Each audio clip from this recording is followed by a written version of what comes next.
Assalamualaikum warahmatullahi wabarakatuh. Di sini kami dari kelompok 9, yaitu saya Salmia dan teman saya Muhammad Nurdin.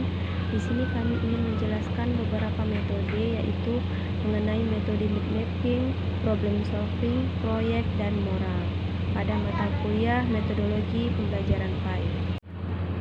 Sekolah merupakan lembaga formal yang berfungsi membantu khususnya orang tua dalam memberikan pendidikan kepada anak-anak mereka.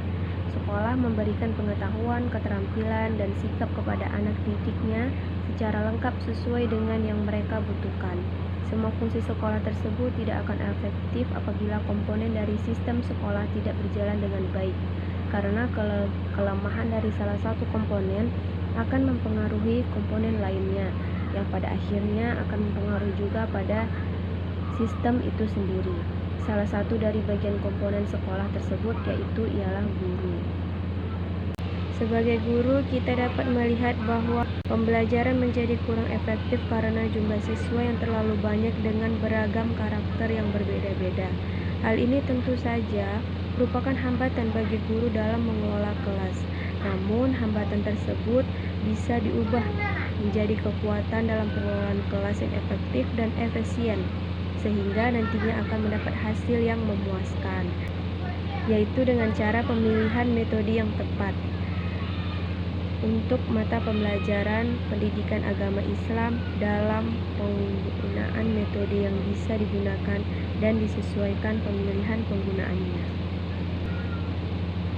Yang pertama, metode yang dapat kita gunakan yaitu metode mid mapping. Metode mid mapping dapat kita artikan salah satu cara mencatat materi pembelajaran yang untuk memudahkan siswa dalam belajar. Metode ini juga bisa disebut dengan teknik mencatat kreatif. Kenapa demikian? Karena pembuatan mid mapping ini membutuhkan pemanfaatan imajinasi dari si pembuatnya.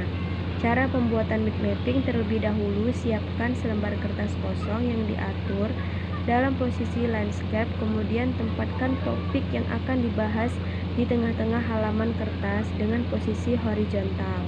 Usahakan menggunakan gambar, simbol, atau kode pada mid mapping yang dibuat. Dengan visualisasi kerja, otak kiri yang bersifat rasional, numerik, dan verbal bersinergi dalam kerja otak kanan yang bersifat imajinatif, emosi, kreativitas, dan seni.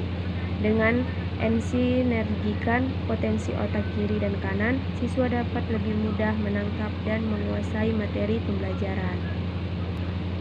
Sama halnya dengan metode-metode lainnya, metode mid mapping juga memiliki kelebihan dan kekurangan, yaitu kelebihan metode mid mapping: 1.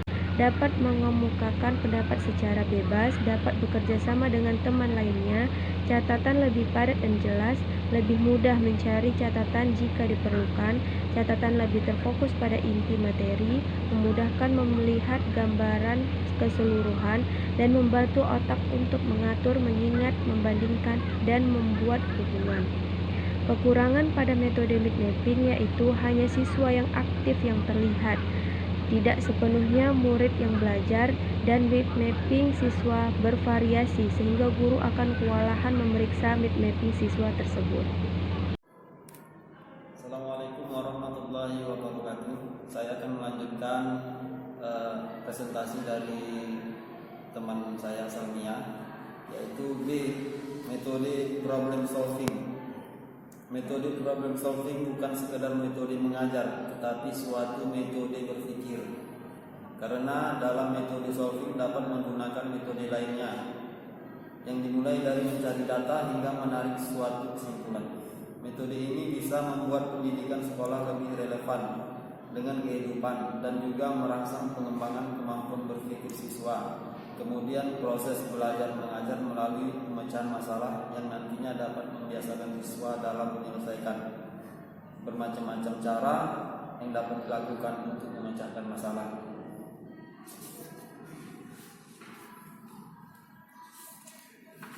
Selanjutnya C, metode proyek.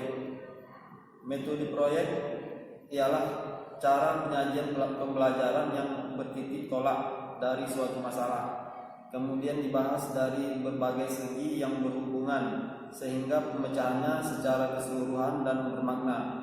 Metode proyek adalah suatu cara mengajar yang memberikan kesempatan kepada anak didik untuk menggunakan unit-unit kehidupan sehari-hari sebagai bahan pembelajarannya, bertujuan agar anak didik tertarik untuk belajar.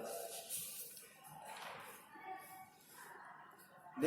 Metode moral reasoning.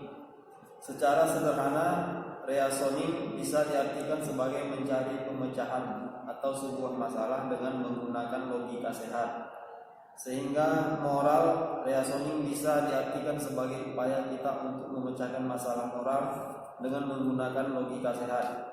Dalam berlogika secara sehat, seseorang harus mampu memahami dengan baik masalah yang sedang dihadapinya sebelum memutuskan pemecahan masalah seperti apa yang akan diambilnya.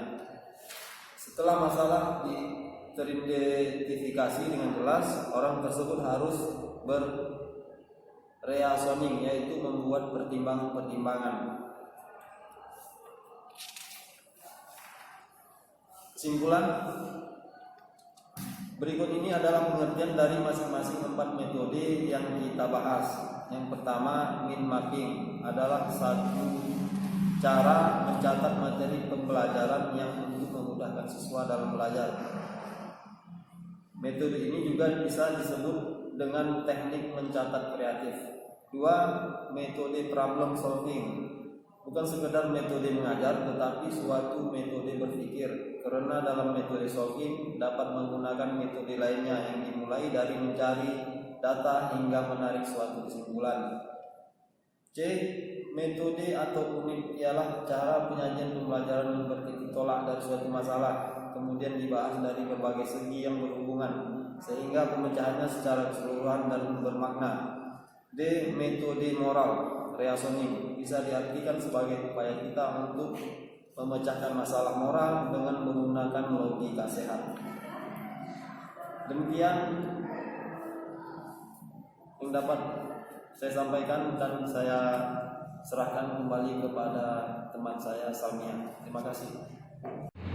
Baiklah, demikian presentasi kami atau yang dapat kami jelaskan dari video ini mengenai metode mind mapping, problem solving, proyek, dan moral.